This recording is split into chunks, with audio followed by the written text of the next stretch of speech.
Ok, je pense qu'on peut commencer.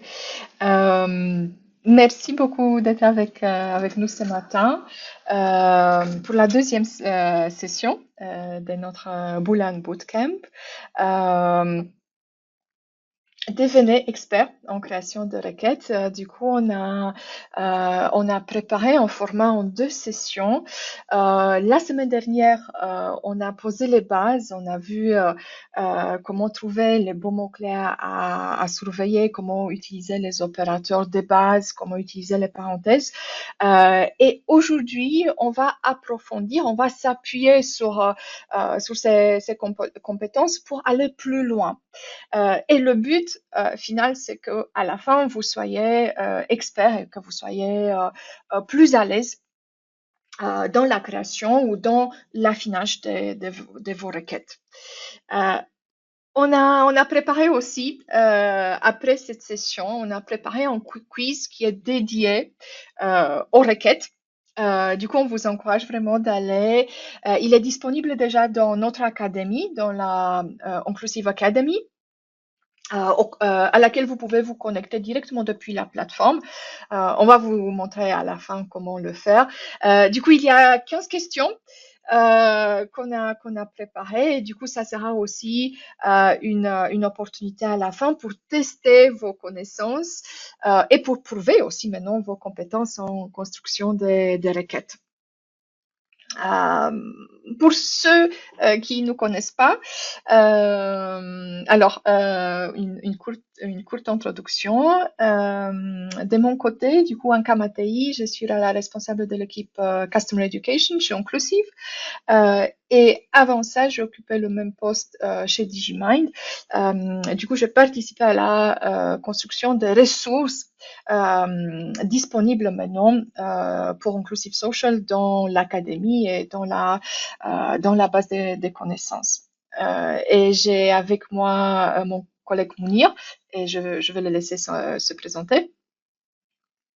Bonjour, je m'appelle Mounir Mouslim, je suis formateur chez Inclusive. Merci de nous avoir rejoints pour cette deuxième session. Ok. Du coup, les règles, comme la dernière fois, les micros sont désactivés, mais posez toutes vos questions dans l'onglet questions, directement dans GoToWebinar, et utilisez aussi le même onglet pour répondre à nos quiz. On a préparé des quiz à nouveau de temps en temps pour tester vos connaissances. Et on va vous envoyer à la fin par email toutes les ressources et elles seront également disponibles dans l'académie. Très bien. Du coup, qu'est-ce qu'on a préparé pour aujourd'hui? On va commencer par un court résumé et ensuite on va aller plus en profondeur et on va parler aujourd'hui des opérateurs avancés que vous pouvez utiliser dans le constructeur de requêtes booléennes. On va parler des opérateurs de truncature. On va parler des opérateurs de correspondance exacte et on va parler des opérateurs de proximité. Du coup, tous ces outils que vous avez à votre disposition pour créer des requêtes plus précises. Et ensuite, dans la deuxième partie de cette session, Mounir, il va vous présenter quelles sont les erreurs les plus courantes à éviter. Et après, on finira à la fin, on va faire un point à nouveau sur toutes les ressources que vous avez à votre disposition dans l'académie, dans la base de connaissances, pour vous aider dans la construction des requêtes. Et on a parlé la dernière fois, on a vu aussi comment Auto peut vous aider. Du coup, on va voir aussi comment vous pouvez demander aussi l'aide d'Auto pour vous aider à corriger une erreur, un message d'erreur, ou si vous avez des doutes sur comment utiliser un de ces opérateurs avancés. Ok, du coup c'est parti. Court résumé pour ceux qui, surtout pour ceux qui nous rejoignent aujourd'hui pour la première fois, qui n'ont pas pu participer à la première session. Du coup, on a vu un peu la première étape dans la construction d'une requête. Ça va être d'identifier tous les mots-clés à surveiller. Euh, et là, ça dépend beaucoup de vos besoins, de vos cas d'usage.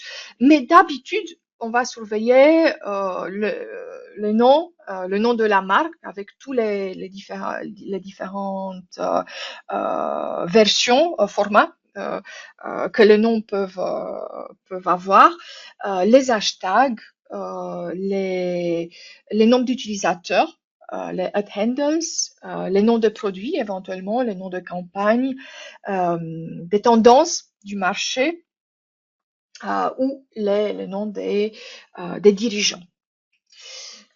Ensuite, la deuxième étape, c'est d'utiliser les opérateurs booléens pour indiquer exactement quelle est la relation qu'on veut avoir entre ces mots-clés. Est-ce qu'on souhaite les associer? Est-ce qu'il y a des mots-clés qu'on souhaite exclure? Et on a parlé la semaine dernière, on a vu le OR and NOT, les opérateurs de base, et les opérateurs sur lesquels on va s'appuyer le plus.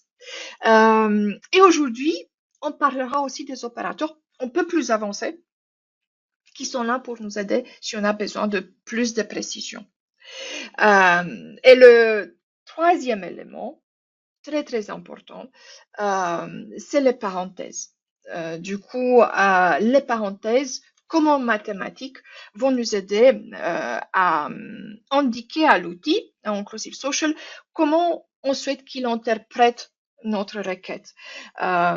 Et tout peut changer en fait au niveau des résultats grâce euh, euh, aux parenthèses. Euh, Ok, du coup, si vous n'avez pas pu participer à la première session et vous souhaitez découvrir toute cette partie, l'enregistrement, il sera disponible bientôt dans notre académie. Du coup, vous pouvez le retrouver et le visualiser directement dans l'académie. On a vu aussi la semaine dernière que les opérateurs booléens vont nous aider à élargir ou à restreindre notre recherche. Parmi les opérateurs qui vont élargir la recherche, c'est l'opérateur OR. À chaque fois qu'on ajoute un OR, en fait, on élargit la recherche. Et c'est l'opérateur qui va connecter tous les mots-clés qu'on souhaite surveiller. Les autres opérateurs qui vont nous aider à élargir la recherche, c'est les opérateurs de truncature dont on va parler aujourd'hui, et l'opérateur de proximité, la tilde, qu'on verra aussi aujourd'hui. Du coup, à chaque fois qu'on utilise un de ces opérateurs, on collecte plus de mentions. Au contraire, si on a besoin de réduire, si on a besoin d'avoir une recherche plus précise, vous pouvez utiliser le note pour exclure des mots-clés. Tesla, note Nikola Tesla, c'était l'exemple qu'on avait donné. Ou l'opérateur AND. Parfois, c'est difficile d'exclure et c'est plus facile de préciser quel est le contexte. Du coup, ça, on peut le faire avec le AND. En utilisant le AND, tous les mots-clés connectés doivent être présents. Et ça va réduire encore plus la recherche. Plus puissant que le AND, on parlera aujourd'hui de l'opérateur NIR. Et là, on introduit en plus le critère de proximité, la distance qu'on peut avoir entre les mots, et l'opérateur exact qu'on va voir aujourd'hui ensemble également. Du coup, ça, c'est les outils qui vont vous aider. Et commençons maintenant par les opérateurs de truncature. Le premier, et celui qu'on utilise le plus, c'est l'astérisque. Alors, en utilisant à la fin d'un mot, il va collecter tous les mots qui commencent par ces groupes de lettres, suivis euh, par plusieurs caractères après. Du coup, en exemple, là, ça va être plus parlant. Du coup, imaginons, j'ai le mot programme en plaçant l'astérix après, ça va collecter programme, ça va collecter programme, ça va collecter programme au pluriel, programmer, programmation. Du coup, toute cette forme différente du même mot, du coup, tout ce qui commence par la racine programme. Je gagne du temps et en même temps, j'utilise moins de caractères. Parce qu'il y a aussi, n'oubliez pas, il y a cette limite des caractères. Une requête peut avoir jusqu'à 4000 caractères. Du coup, il faut rester dans cette limite. Attention, par contre, assurez-vous que le fragment après lequel vous placez l'astérisque est suffisamment long. Parce que si on l'utilise après un mot-clé, ici on a pris l'exemple de bus, ça va collecter bus, mais ça peut collecter bust, ça peut collecter business, du coup des mots-clés qui ont rien à voir. Okay, du coup, attention parce que dans ces cas, en fait, je vais avoir du bruit. Okay. Du coup, on a vu l'astérisque. Il y a le deuxième opérateur de troncature, les points d'interrogation. Lui, il va remplacer un seul caractère. Et la différence aussi, c'est qu'on va l'utiliser à l'intérieur du mot. Euh, du coup, c'est là, par exemple, organisation.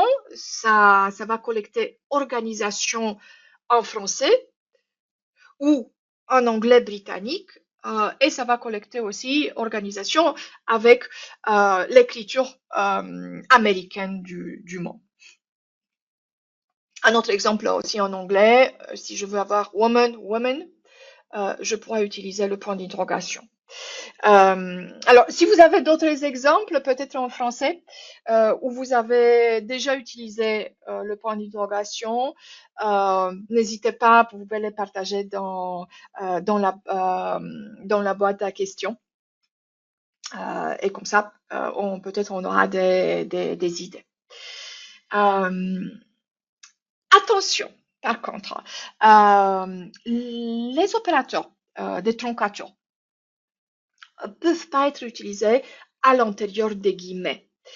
C'est un petit piège parce qu'une fois qu'on a compris leur utilité, on peut être tenté de, par exemple, là, j'aimerais avoir voiture électrique, singulier et pluriel. Du coup, là, le premier réflexe peut être d'utiliser l'astérisque à l'intérieur des guillemets.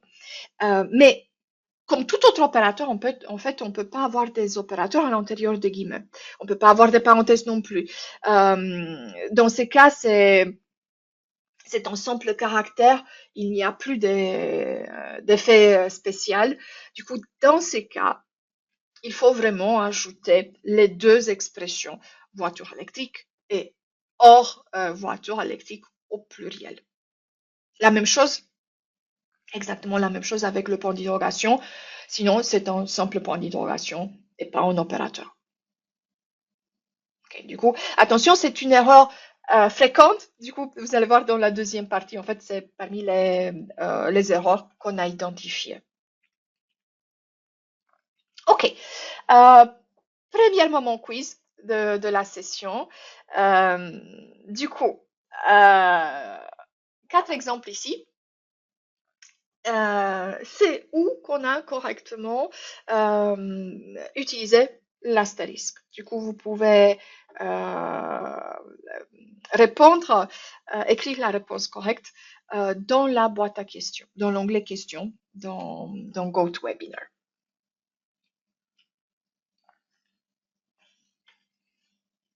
Et c'est une seule réponse correcte.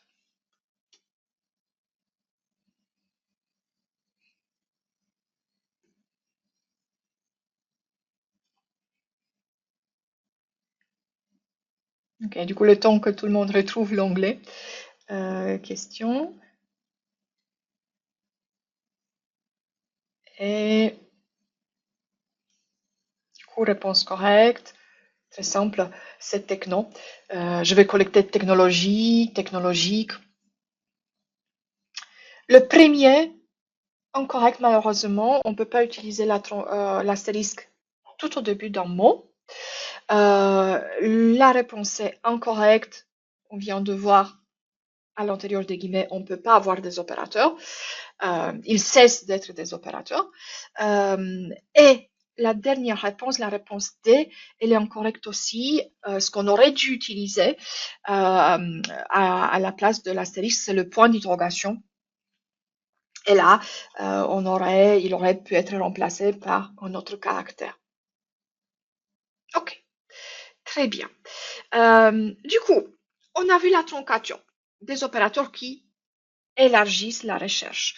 Maintenant, avec l'effet contraire, on restreint la recherche. Les opérateurs de correspondance exacte.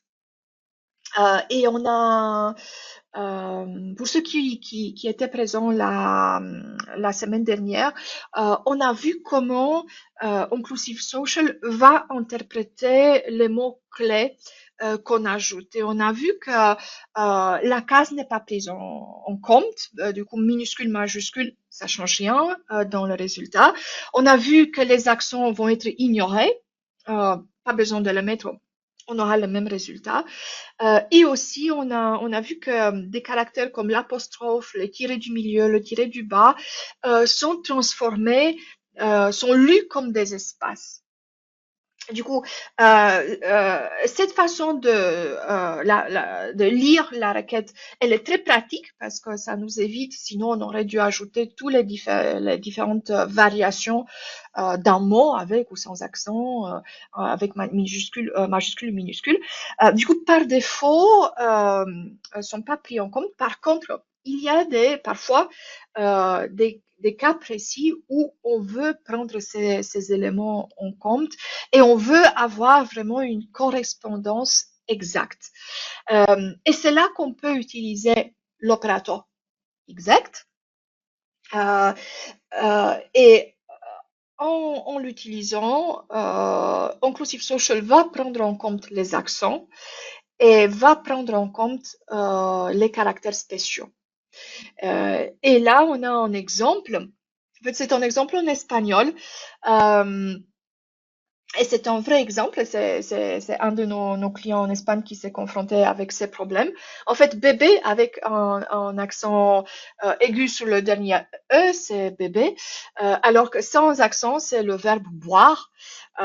Du coup, au niveau des résultats, c'était pas du tout ce qu'on recherchait.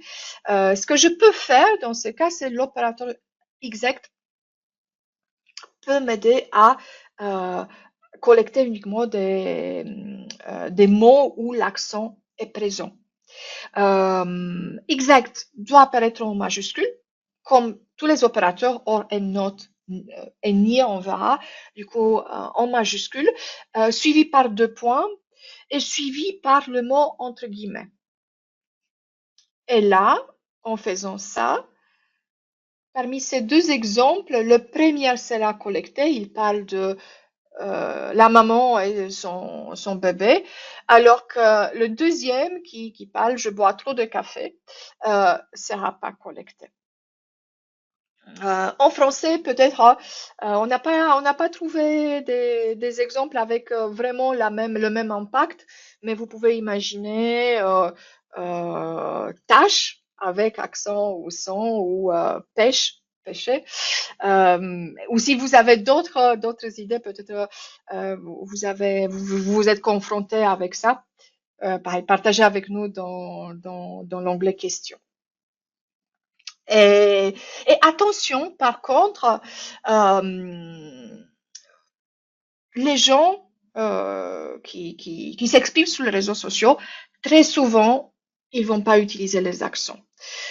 Du coup, l'opérateur exact peut aussi être un peu trop restrictif et on risque à perdre des résultats si on l'utilise dans des cas où il n'est pas vraiment nécessaire. Du coup, là, avec l'exemple de Hermès, en utilisant l'opérateur exact devant, je perdrai cette publication qui parle vraiment des produits Hermès. Okay. Du coup, je passerai à côté de cette conversation. Ok. Très bien. Maintenant, le deuxième opérateur, exact plus, encore plus puissant. Du coup, comme exact, euh, la requête devient sensible aux accents, aux caractères spéciaux. Et en plus de ça, du coup, le plus de cet opérateur, c'est qu'on prend en compte aussi la case. Euh, et un exemple en anglais, du coup, si je veux avoir uniquement des résultats sur les États-Unis, ok, as, j'aimerais avoir avec majuscule uniquement. Du coup, je peux utiliser exact place. Et du coup, j'aurai uniquement la dernière question sur le président des États-Unis. Et pour les fans de mèche, le premier exemple euh, sera pas collecté. Okay, on ne parle pas du pays. Okay, et petit rappel, avant le quiz qu'on a préparé. Du coup, en majuscule, suivi par deux points, sans espace, et après les mots-clés entre guillemets. Même si en seul mot, ici, on va le mettre entre guillemets. Euh, et on peut aussi euh, utiliser exact et exact plus avec des parenthèses. Du coup, si on veut l'appliquer à plusieurs mots-clés, ça c'est correct. Et on peut l'utiliser aussi avec l'opérateur de proximité tilde. Et on en parlera de l'opérateur tilde dans quelques instants. Mais avant ça, du coup, deuxième quiz. OK. Et du coup, quelle est la réponse correcte ici? En fait, les réponses correctes, on a deux.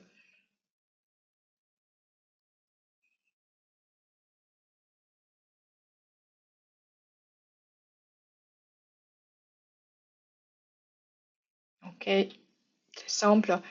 La première, elle est incorrecte parce qu'on a oublié les guillemets. OK.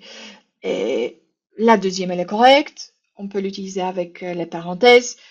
Euh, et la troisième, c'était l'exemple avec le bébé. Très, très bien. OK. Et maintenant, le troisième type d'opérateurs dont on va parler aujourd'hui, les opérateurs de proximité. Très, très important, très utile. Euh, d'abord, tilde, proximité. Alors, le petit symbole, normalement, il est présent sur vos claviers. Après, ça dépend aussi du type de clavier. Si par hasard, vous l'avez pas, vous pouvez toujours faire un simple copier-coller pour l'ajouter dans votre requête. Euh, et il me permet de rechercher des mots-clés qui se trouvent dans une certaine proximité un de l'autre. C'est très utile, par exemple, si je recherche pas forcément l'expression exacte, mais je veux introduire un certain degré de flexibilité. Et j'ai ici un exemple qui va être très parlant. Imaginons dans ma requête, j'ai l'expression exacte Netflix subscription, mais je me rends compte en fait que je passe à côté des conversations pertinentes. Alors, qu'est-ce que je peux faire dans ces cas? La tilde, en la plaçant immédiatement après les guillemets, va me permettre d'être un peu plus flexible dans ma recherche et indiquer quelle est la distance que je souhaite tolérer quelle est la distance maximale entre Netflix et subscription. Et du coup, après tilde, je vais indiquer la distance. Là, 3, ça veut dire que je peux avoir jusqu'à 3 mots-clés. 3, 2, 1 ou aucun. Et ça permettra du coup de collecter aussi ce type de publication. J'ai pris une subscription à Netflix. Ok. Du coup, ma requête maintenant, elle est moins restrictive qu'en utilisant simplement une expression exacte, uniquement les guillemets.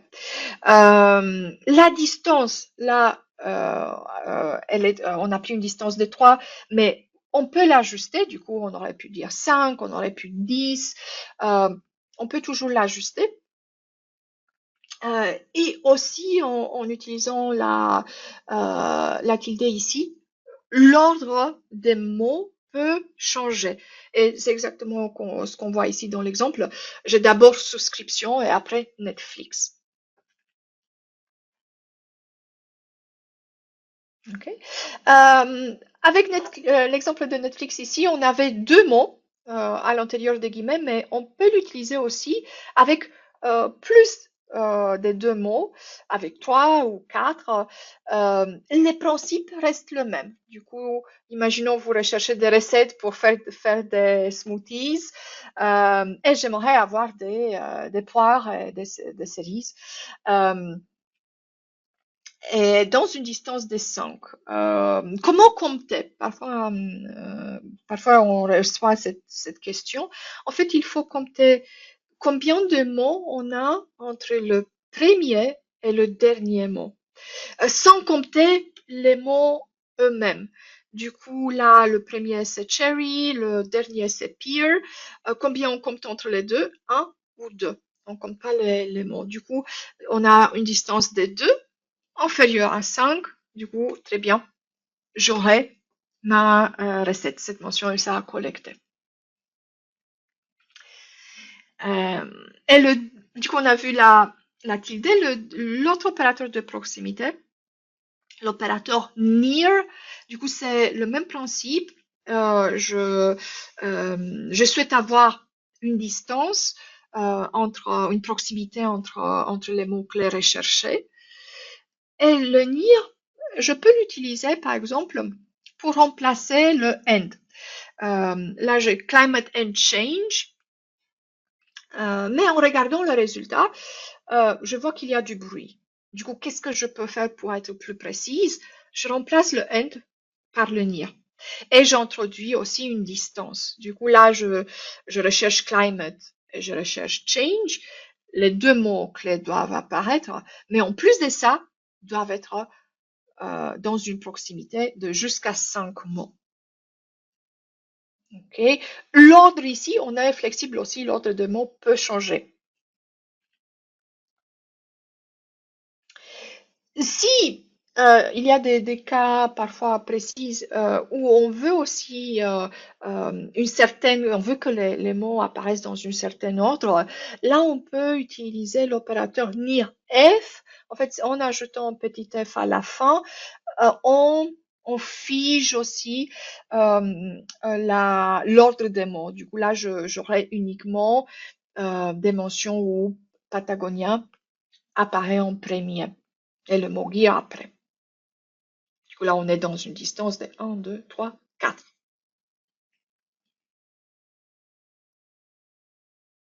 OK. Quelle est la différence maintenant? Peut-être vous êtes déjà en train de vous poser cette question. Pourquoi deux opérateurs pour faire la même chose? Du coup, jusqu'ici, on a vu que les deux nous aident à définir une proximité. Mais quelle est la différence? Et on va voir en fait le near. Il va être beaucoup plus utile dans des requêtes plus complexes. Pourquoi? En fait, il a deux avantages. Le premier avantage de l'opérateur near, c'est qu'on peut l'utiliser avec des parenthèses. Il peut être précédé et il peut être suivi par des parenthèses avec l'opérateur OR. Du coup, imaginons, j'aimerais avoir, je recherche des mentions sur l'intelligence artificielle, les hallucinations ou les erreurs. Et j'aimerais avoir une proximité entre ces mots-clés. Du coup, là, je peux utiliser des parenthèses. Sans les parenthèses, ma requête, en utilisant la tilde, pour avoir exactement les mêmes résultats, je serais obligée d'écrire tout ça. Du coup, plus de temps et en plus de ça, j'utilise plus de caractères et la requête, elle est plus complexe. Ok. Et l'autre avantage, c'est que avec le NIR, je peux très bien utiliser la troncature. Du coup, là, j'ai AI, NIR, et je peux utiliser hallucination pour avoir hallucination, halluciné, euh, tout ce qui commence par la racine hallucinant ici. Ce que j'aurais pas pu faire avec tilde, parce qu'on a vu euh, pas d'opérateur à l'intérieur des guillemets. Ok. Du coup là, j'ai juste un petit rappel. Du coup, on a vu Otto. Vous pouvez avoir des conversations avec notre assistant. Et ça, c'est un exemple des questions que vous pouvez poser. Du coup, si vous avez des doutes, comment utiliser un de ces opérateurs avancés? Euh, Par exemple, là, on lui pose la question, quelle est la différence entre NIR ou tilde? Ou quelles sont les erreurs associées à l'opérateur NIR à éviter. Du coup, vous pouvez simplement poser une question à Otto. Ok, très bien. Du coup, j'arrête ici cette première partie et je vais laisser maintenant Mounir vous montrer d'abord comment vous pouvez utiliser ces opérateurs dans le paramétrage du module listening. Merci Anka. Ah, Je j'ai vais oublié une partager. chose. J'ai oublié une chose. Désolée. Oui, il y avait un quiz. Du coup, avant l'étape pratique, le petit quiz. Euh, Très facile aussi.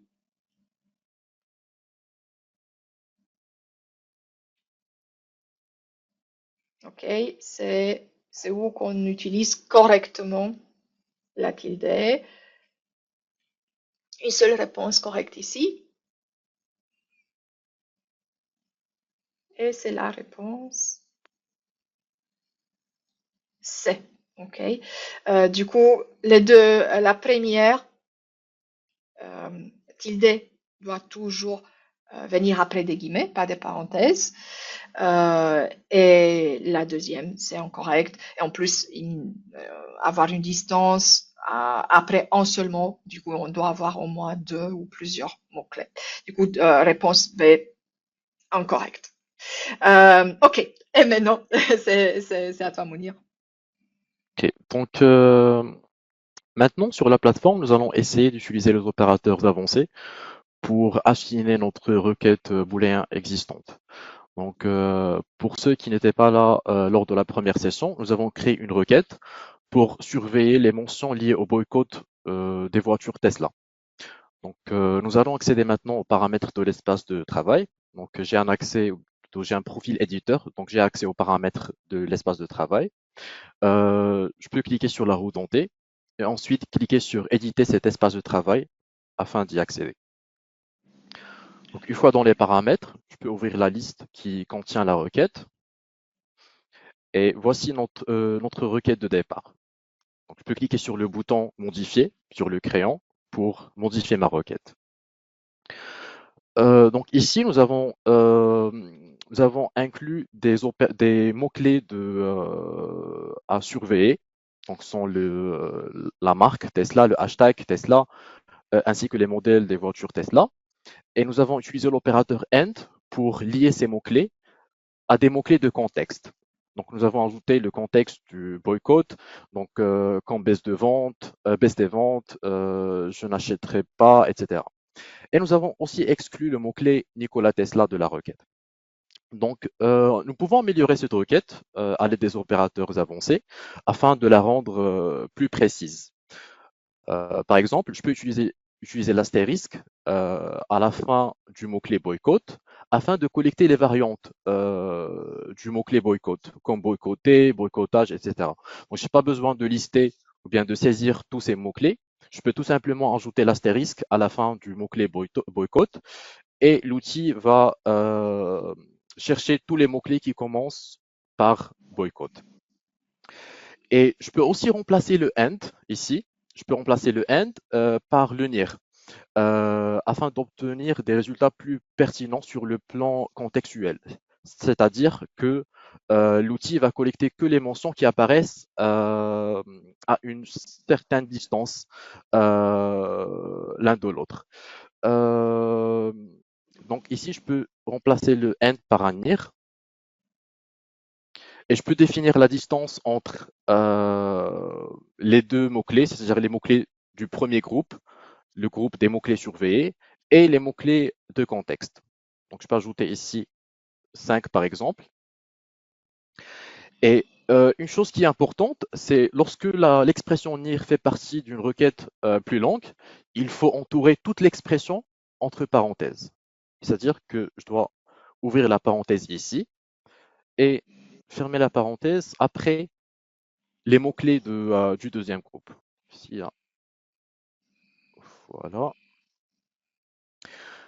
Donc maintenant, je peux cliquer sur suivant afin de tester la requête et de prévisualiser les résultats. Donc cette requête ne contient aucune erreur de syntaxe. Je vais donc pouvoir la sauvegarder en cliquant sur sauvegarder. Mais parfois, le constructeur de requête booléen affiche un message si votre requête contient une erreur quelque part. Par exemple, si vous oubliez de fermer une parenthèse, par exemple, je vais supprimer la parenthèse au début. Donc, si je clique sur suivant, je vais obtenir un message d'erreur m'indiquant qu'il y a une erreur quelque part dans l'article. Mais par contre, il y a d'autres erreurs qui vont pas générer un message. Euh, donc, si vous mettez end au lieu de or, donc si je mets ici end Tesla, end modèle S, etc., et je clique sur suivant, je vais pouvoir sauvegarder. Alors, Tesla. Je suis en train de chercher s'il y a une erreur quelque part. En fait, c'est juste dans la parenthèse avant, comme on a le NIR, on peut avoir dans la parenthèse uniquement le OR. Ah, ok, ok. Vous avez raison. Voilà, donc ici je peux utiliser que le OR. Donc c'est une erreur qui génère un message. Ce que je voulais vous montrer, c'est une erreur qui ne génère pas de message. Par exemple, ici je peux remplacer le note par un end, par exemple. Donc cette requête, vous allez pouvoir enregistrer cette requête, mais elle ne produira aucun résultat. Donc ici, j'ai pas de résultat car j'ai ajouté une condition, c'est que les mentions doivent contenir Nikola Tesla au lieu d'exclure Nikola Tesla. Donc dans la prochaine section, nous allons passer en revue les erreurs les plus courantes à éviter. Donc, les différents modules d'enclusif social prennent en charge différents opérateurs. Les opérateurs de base comme le OR, le AND et le NOT peuvent être utilisés dans toute la plateforme. Par contre, les opérateurs avancés comme NIR ou bien exact ne sont pas pris en charge que dans le constructeur de requêtes booléennes.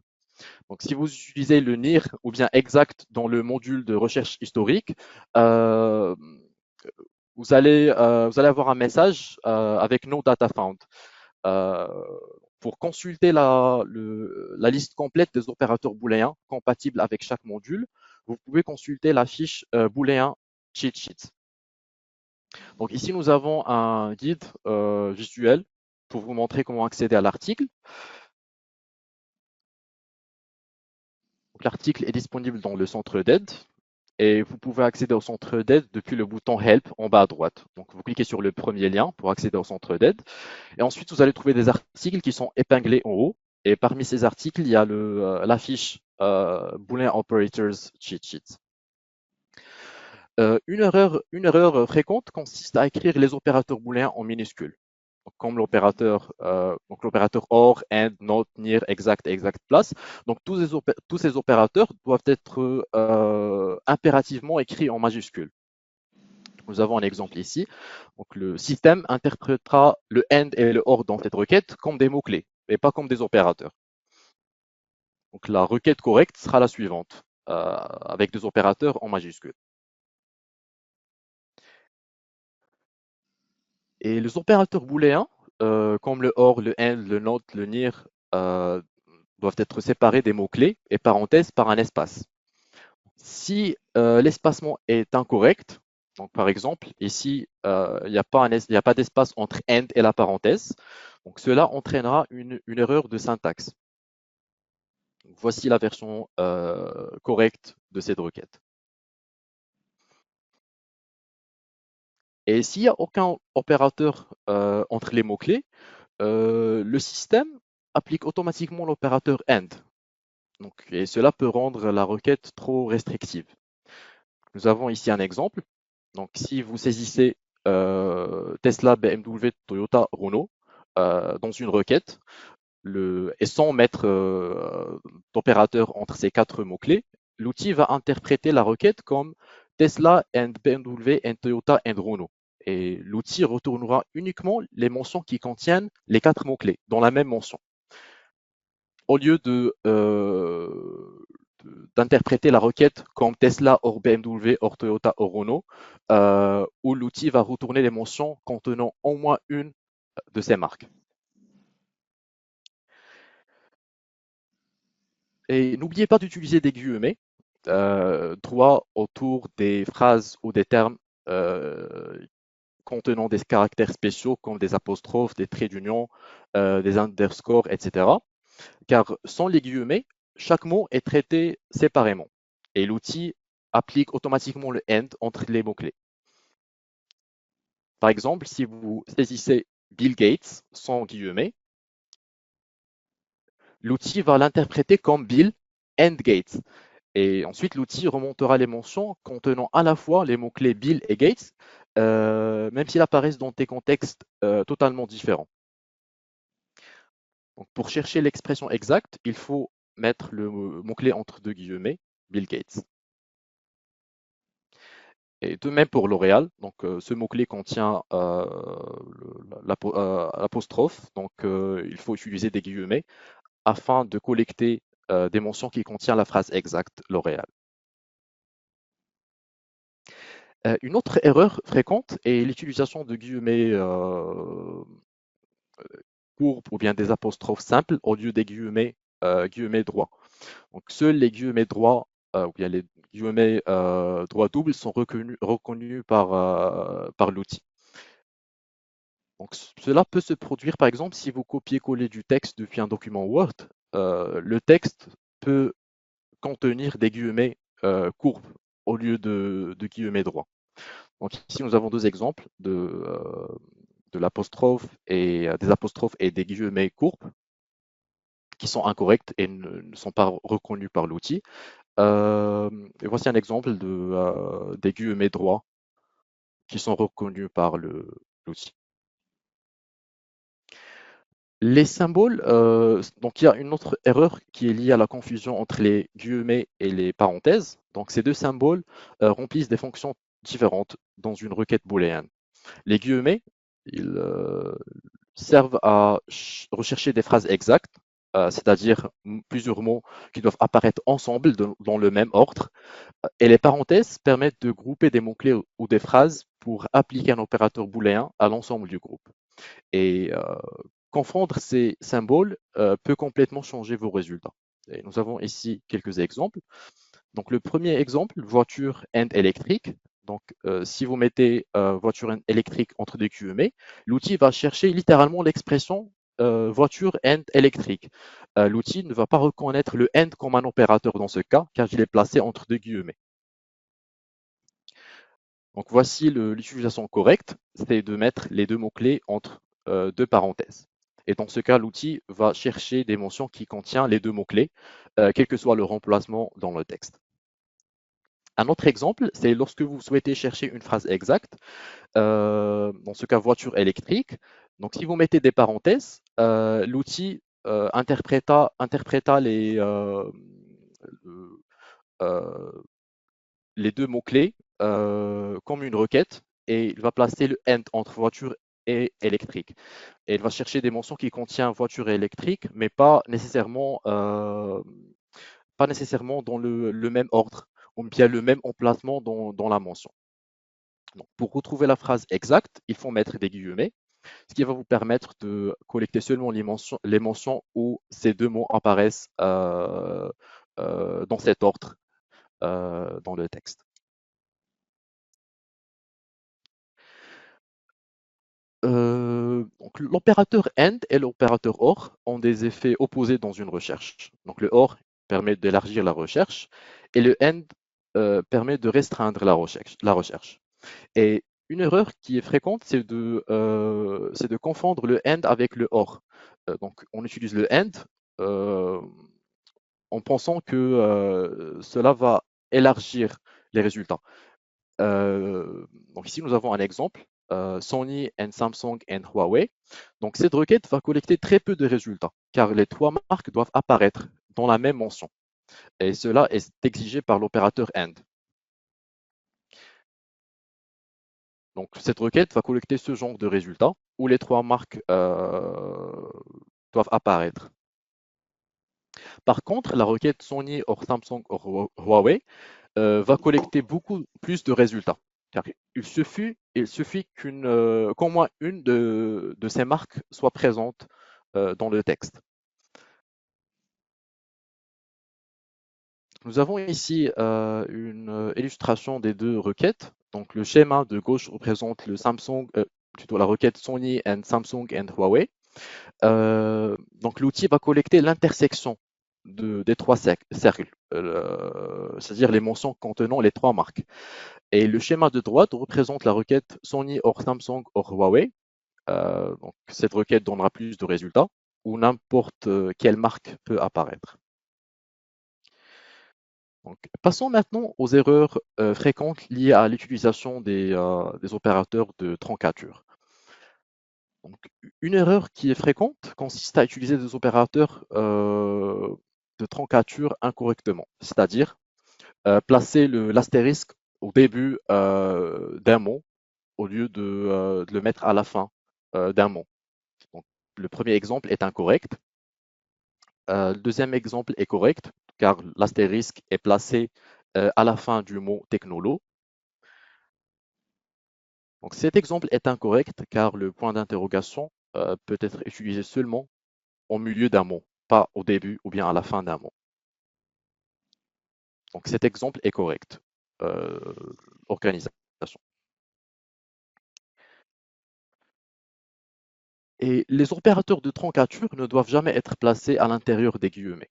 Donc, dès qu'ils sont placés entre guillemets, ils perdent leur fonction d'opérateur.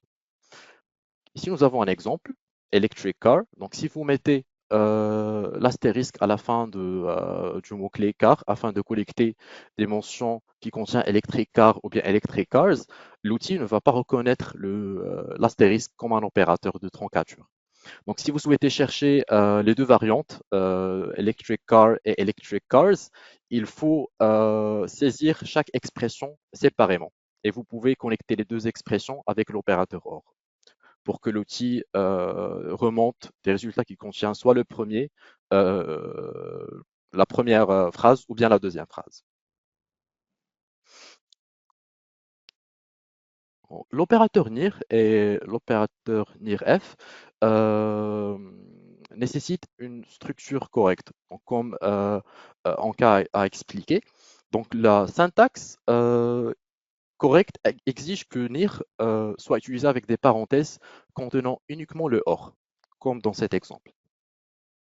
Donc l'expression NIR ou bien l'opérateur NIR ne peut pas être utilisé avec les autres opérateurs booléens comme le AND, le NOT, le NIR ou bien le TILT. Donc, comme tout à l'heure, quand j'ai essayé de remplacer le OR avec un AND, j'ai eu un message d'erreur m'indiquant qu'il y a une erreur de syntaxe. L'erreur de syntaxe était l'utilisation de l'opérateur AND avec l'opérateur NIR. Et lorsque l'expression NIR fait partie d'une requête plus longue, comme nous avons vu lors de la démonstration. Donc toute l'expression NIR doit être entourée de parenthèses. Donc, comme dans cet exemple qui est affiché sur le slide. Euh, une erreur qui est très fréquente, c'est d'ajouter des termes spécifiques avec l'opérateur OR, alors qu'un terme plus général est déjà présent. Donc cela va complexifier inutilement la requête sans élargir les résultats. Donc nous avons ici un exemple de la requête IKEA, or IKEA Furniture, or IKEA Electronics. Donc le premier mot-clé IKEA est déjà inclus dans les deux autres phrases. Donc, les mentions seront de toute façon capturées ou bien collectées par le premier mot-clé, bien le mot-clé général qui est IKEA. Donc pas besoin d'inclure IKEA Furniture ou bien IKEA Electronics. Ok, donc maintenant, mettons en pratique ce que nous avons vu dans cette section des erreurs courantes. Nous avons une requête qui contient plusieurs erreurs. Donc, essayez de réfléchir quelles sont les erreurs euh, dans cette requête. Donc, il y a plus d'une bonne réponse. Donc, réfléchissez bien et partagez avec nous votre réponse.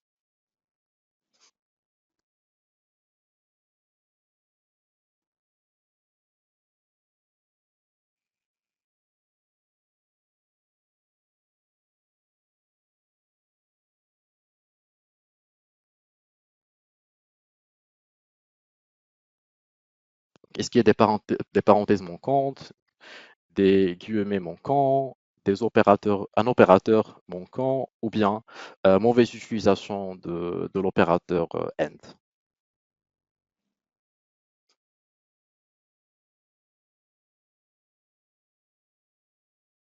Ok, donc on vérifie les réponses. Donc il y a un opérateur manquant entre le mot-clé trade war et les parenthèses. Donc il n'y a aucun opérateur qui relie ce mot-clé, bien cette phrase avec ce groupe de mots-clés. Donc ici, l'opérateur doit être end, qui permet d'ajouter un contexte ou bien définir un contexte. Il y a aussi une mauvaise utilisation de l'opérateur end. Donc ici, il faut utiliser le OR euh, pour ajouter les mots-clés, pour lister les mots-clés de contexte. Donc la requête correcte sera trade war and electronics or agriculture or fashion or tech. Il n'y a pas de parenthèse manquante. Et le premier mot-clé qui est composé de plusieurs mots est entouré de guillemets, donc il n'y a pas de guillemets manquants. Et maintenant, je passe la parole à Anka afin de vous montrer quelques ressources utiles pour créer des requêtes. Ok. Alors, on approche la fin de la session. Du coup, aussi, si vous avez des questions, n'hésitez pas à les poser dans l'onglet questions. Et on va essayer de les répondre avant la fin ou sinon, on reviendra vers vous par email. Maintenant, avec le temps qui nous reste, j'aimerais vous montrer en exemple comment vous pouvez utiliser Auto et aussi les ressources. Du coup, tout se trouve ici dans le bouton Help. Déjà, par rapport à l'académie, du coup, si vous vous êtes jamais connecté à l'académie, vous pouvez le faire. Créez votre compte et vous connectez depuis la plateforme et vous arrivez dans l'académie. Ici, ce qui peut être intéressant, si vous souhaitez aller plus loin, on a 3 cours qui sont dédiés aux requêtes booléennes, un cours qui est dédié aussi à l'affinage avec des conseils pour l'affinage. Et vous allez retrouver aussi dans l'académie, si vous allez dans le cours, vous allez retrouver la certification, le quiz dont je vous parlais tout au début. Et on va, de toute façon, on va vous l'envoyer aussi par email. Du coup, ça peut être intéressant pour tester maintenant qu'on est arrivé à la fin de la Boolean Bootcamp pour tester vos connaissances. Quoi d'autre? Vous avez dans la base des connaissances, si vous allez dans la base des connaissances, encore une fois, vous allez avoir tous les détails sur les opérateurs. Et il y a une collection ici avec vraiment le ABC de la construction de requêtes. Trouver les mots-clés, utiliser les opérateurs, utiliser les parenthèses, le tableau avec les différents opérateurs et où on peut les utiliser dans la plateforme. Et les exemples, du coup, si vous avez des messages d'erreur, le troubleshooting. Et je vais finir maintenant avec Otto. Vous pouvez lui poser une question. On a vu la dernière fois aussi, ça peut être en français ou en autre langue. Et j'ai des exemples. J'écris ici pour gagner un peu du temps. Du coup, là c'est en anglais. Bon, je vais changer. Alors, imaginons, j'ai cette requête et j'aimerais demander d'aide à l'aide auto. Alors, comme tout IA, il a toujours besoin de votre supervision. Du coup, c'est pour ça c'est important aussi que nous on comprenne la logique booléenne. Mais ça peut être un premier niveau d'aide, même si parfois il peut donner une réponse qui n'est pas exacte. Mais c'est toujours intéressant de demander son avis. Et après, on peut dire non, c'était pas utile, je souhaite parler avec une personne. Mais là, il a très bien trouvé le problème et il me propose plutôt que d'utiliser le AND, où je risque de ne pas avoir de résultats, c'est trop restrictif, d'utiliser le OR. Et je prends un autre exemple. Là, j'ai une requête cette fois-ci que j'aimerais utiliser dans Historical Search. Alors, les opérateurs vont pas être les mêmes. On peut pas utiliser near, on peut pas utiliser exact. Et du coup, c'est très important de bien indiquer où on souhaite utiliser la requête. Et là, voyons s'il arrive à détecter.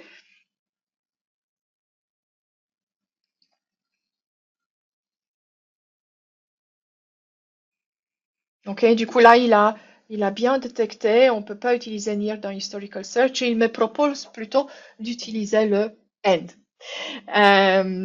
Et on est arrivé à la fin. Du coup, je vais arrêter ici la petite démo. Merci beaucoup pour d'être avec nous aujourd'hui et aussi la semaine précédente. Je pense que tout ça, ça a été utile pour vous. Alors, ah oui, je vois, Agathe, oui, je vois une question.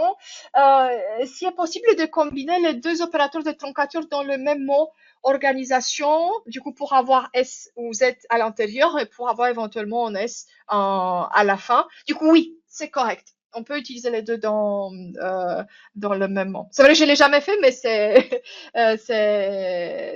tout à fait correct.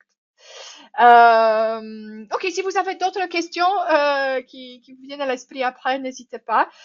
Vous pouvez nous écrire et on va vous envoyer aujourd'hui ou demain toutes les ressources. Du coup, merci encore une fois et j'espère que maintenant vous êtes plus à l'aise avec les requêtes booléennes.